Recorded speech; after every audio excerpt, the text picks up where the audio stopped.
que de alguna manera Comisión Obrera y el movimiento más activo, reivindicativo y de combate habían existido en otros momentos. Y a partir de ahí Comisión Obrera empieza a ganar ya las elecciones, controla el comité de empresa desde el punto de vista de la mayoría y este tipo de cosas, ¿no? Se hacen convenios, yo recuerdo el último que al menos yo firmé antes del periodo este, de IPC más 4% y este tipo de cosas que entonces el IPC no era el 2 ni el 3% como ha podido ser en los últimos años estos, sino era el IPC del 8, del 10%, más 4%, más 3,5%, 4%.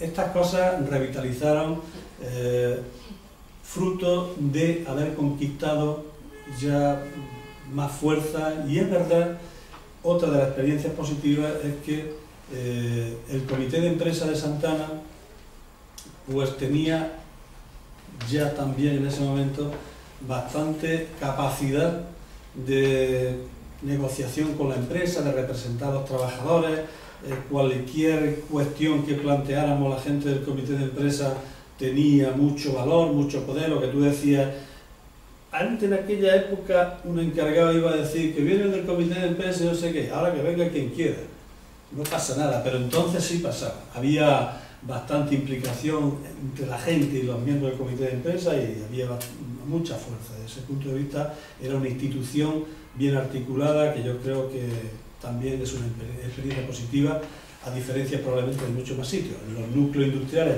fuertes, como en este caso, desde el punto de vista de la cantidad del empleo y de los trabajadores, pues es más, se puede hacer este tipo de estrategias y conquistar este tipo de espacio y de fuerza que en la empresa más pequeñita, ¿no? La entrada de Suzuki genera un escenario nuevo. Es en ese momento también cuando Comisión Obrera tiene más implantación, sigue manteniendo su poder. Es verdad que la estrategia de Suzuki nunca fue un proyecto industrial con tecnología en Linares, sino tener la producción, la hacían ellos y nosotros el ensamblaje, fundamentalmente. El coste del ensamblaje de las piezas, que ellos ponían los precios y había que pagar desde Santana a Linares, generaba balances económicos siempre de pérdida, pero la marca matriz siempre ganaba con Linares Santana por esa escasez de nacionalización del producto que fundamentalmente lo hacían ellos y aquí se ensamblaba. Bueno, pues todo eso nos llevó al año 94, donde la mejor experiencia sociopolítico y sindical que yo al menos haya vivido en toda mi historia es justamente la del 94. Y es como los sindicatos son capaces de crear, frente al cierre anunciado por parte de Suzuki y de la empresa, conseguir articular un movimiento social amplísimo de toda la provincia de Jaén, de Andalucía entera, de parte del Estado, en torno a la necesidad de que Santana no se cierre. Y las movilizaciones son impresionantes, de cientos de miles de personas. Cualquier acto que hacía Santana, el comité de empresa y los sindicatos en cualquier punto del Estado tenía una solidaridad impresionante, un apoyo muy fuerte. Se había trasvasado, por lo tanto, lo que era la cuestión estrictamente sindical. Y efectivamente incluso hubo reportes electorales políticos sobre la Izquierda Unida, ¿no?, en la época esa del 95, 96, en Linares, en la provincia, en Andalucía. Ese movimiento es capaz de conseguir algo que no suele pasar, y es que una empresa privada pase a manos públicas. Suele pasar lo contrario, más bien, ¿no? Y las empresas públicas se privatizan, es lo que conocemos. Ese movimiento social, sindical y político es capaz de conquistar algo tan importante como que la empresa no se cierre y se haga pública. A partir de ese momento, Comisión Obrera sigue teniendo mucha fuerza, es quien fundamentalmente tiene el liderazgo y la organización de todo el movimiento, de la lucha, del combate que se había creado en esa época. Es cuando la Junta de Andalucía, qué experiencia ya conocemos que ha tenido en relación a articular proyectos políticos, sociales, para réditos electorales, por ejemplo el PER en Andalucía, el sistema del subsidio, etc.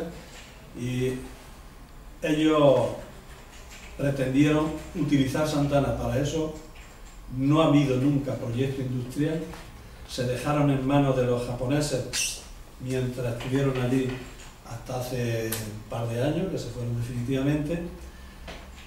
El capital social ya está en manos de la Junta de Andalucía. El convenio de colaboración con Suzuki comercial y tecnológico, una cosa horrible desde el punto de vista industrial, porque sobre todo consiste en: me va a hacer este producto porque me interesa hacerlo, el Suzuki Vitara o el Suzuki Samurai o tal, o el Jimny, que ese ha sido el último. Yo te sigo llevando las piezas y no nacionalizamos.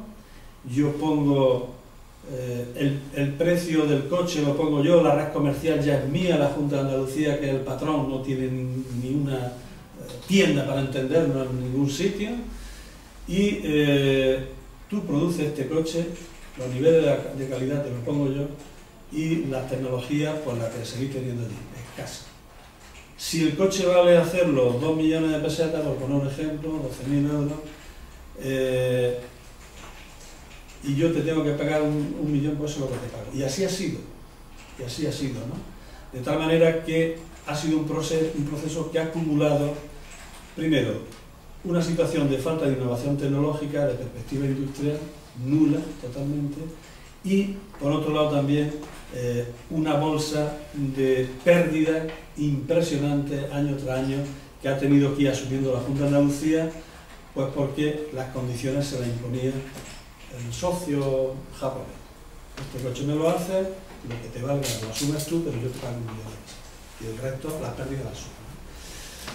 Claro, todo eso sin perspectiva industrial ninguna. En el momento en que el socio japonés tiene otros intereses donde producir sus productos, y en la medida en que se van agotando los productos que se hacían en Santana, pues desaparece. No le interesa, se va y deja colgado.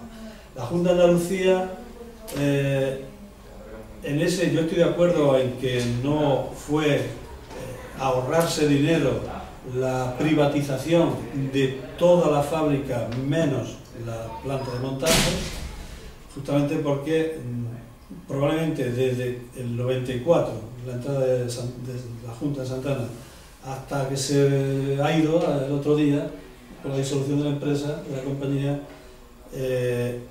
haya dejado en Santana 650 millones de euros, no solamente en Santana, sino también la empresa que luego privatizó, porque justamente la idea de que más carga de trabajo habría en no sé cuántas empresas y por lo tanto habría una mayor perspectiva de creación de empleo, eso ha fracasado estrepitosamente, y las primeras empresas que han caído han sido justamente varias de las que se privatizaron, porque no ha llegado empleo, carga de trabajo, fuera de lo que ha sido lo que había que hacerle al núcleo Santana, para entenderlo, ¿no?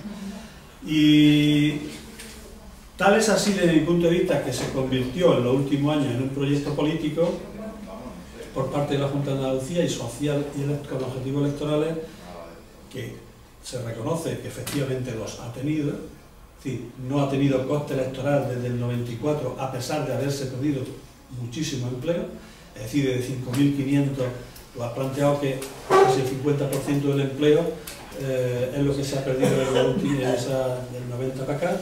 Pues efectivamente es así, y sin coste electoral de ningún tipo, son prejubilaciones fundamentalmente, etc., ¿no? Bien, pues la cuestión es que para hacer un proyecto sociopolítico para rentabilidad electoral, que es lo que se ha convertido Santana en la última época, ha habido que poner todo ese dinero encima de la mesa, ha habido que crear la conciencia entre la gente de que tú trabajarás más o menos, pero tienes garantizada la nómina a final de mes, al núcleo de Santana, pero también a las empresas auxiliares, que son empresas privadas. Probablemente el fondo de Reptiles haya dejado algo, yo no digo ilegal, pero quiero decir, haya dejado algo en Santana, las empresas que no son Junta de Andalucía, que no hacían nada, que no trabajaban porque no había carga de trabajo y cobraban todo, a final de mes no lo pagaba el empresario privado, dueño de la empresa, lo pagaba la Junta de Andalucía. ¿De dónde salió ese dinero? Y estas cosas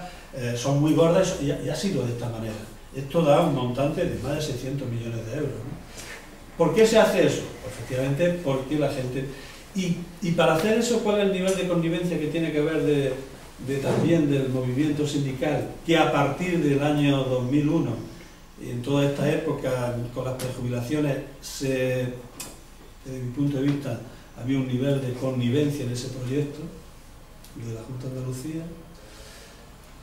Es justamente cuando, después del 94 y la experiencia positiva, cuando ya se pone en marcha este otro proyecto, cuando las privatizaciones, etcétera, cuando en Comisión Obrera se produce una crisis y se rompe, de alguna manera, apareciendo la CGT, que sigue existiendo hasta el día de hoy, con menos fuerza, pero sigue existiendo, y, insisto, para hacer lo que se ha hecho para que Santana, el núcleo más importante industrial de toda la historia industrial de Andalucía, haya desaparecido sin ningún conflicto social, tiene que haber connivencia de los trabajadores y tiene que haber connivencia de los sindicatos, si no, no es posible. Quiero decir que desaparezca, puede desaparecer, pero sin ningún tipo de coste, sin ninguna crisis ni tensión social, ni nada de esto, como ha sucedido, pues eso es muy sorprendente, además teniendo en cuenta las experiencias anteriores que hemos vivido en el 94 y antes. Desde mi punto de vista, incluso, una vez que efectivamente la tendencia que tenía Santana sin proyecto industrial era que esto iba abocado a la desaparición, se inventa, yo creo que sobre todo la Junta de Andalucía, el Plan de Acción Social del año 2008, donde fundamentalmente lo que dice es que cuando esto se acabe, que se va a acabar, sino para que lo hagan, ustedes se van a prejubilar. Si a ustedes le van a decir que se van a prejubilar y ya hay antecedentes que se han prejubilado en el 2000, en el 94 y en el 2001, pues ¿cuándo me va a tocar a mí? Es la idea que han creado en el conjunto de los trabajadores, y eso se hace pues anticipándose al cierre en el año 2004 y ahora se ha producido en 2011, diciendo que va a haber un plan de prejubilaciones pues cuando esto se haga. Si a los trabajadores le plantean ese asunto, pues todo el mundo está pendiente de ese tema. Y además los sindicatos son firmantes de ese asunto, del propio plan de acción social. ¿Para qué se necesita hacer un acuerdo entre la Junta de Andalucía y los sindicatos donde diga que cuando haya una crisis fuerte y no podamos mantener la industria, usted será prejubilado? En todo caso, cuando llegue el momento, pues ya veremos el acuerdo que hacemos. Si en el 2012 o en el 11 hay un problema, una crisis económica muy fuerte, o una crisis fuerte en la empresa, y se cierra, pues en ese momento habrá que negociar no sé qué cosa de salida para los trabajadores. Pero ¿por qué se hace con anticipación ese asunto? Desde mi punto de vista, para conseguir la paz social necesaria que que le permita acabar pues, como ha acabado esto, cerrando, insisto, esto para mí es un drama, lo repito muchísimas veces, nadie lo dice, alguien tendremos que decir, nadie dice que lo que ha pasado en Santana es el cierre de la industria más importante de Andalucía, con muchísimo empleo, 2000 y pico, que es lo que quedamos ahora, entre Santana y el resto de la empresa. La diversificación que se planteó también con los aerogeneradores y los trenes, con CAF, no ha cubierto tampoco las expectativas que en su momento se habían creado desde el punto de vista de industrial y desde el punto de vista de empleo. También probablemente porque la crisis económica, pues ya sabemos que ha reducido incluso la producción de aerogeneradores, está habiendo menos primas a la energía renovable y está creando también problemas en ese sentido. Y también porque la expectativa de creación, de producción de vagones, sobre todo para el transporte que se estaba preveyendo en el conjunto de ciudades andaluzas, entre ellas Jaén o Sevilla o tal, para hacer los vagones, hacer los trenes, pues se ha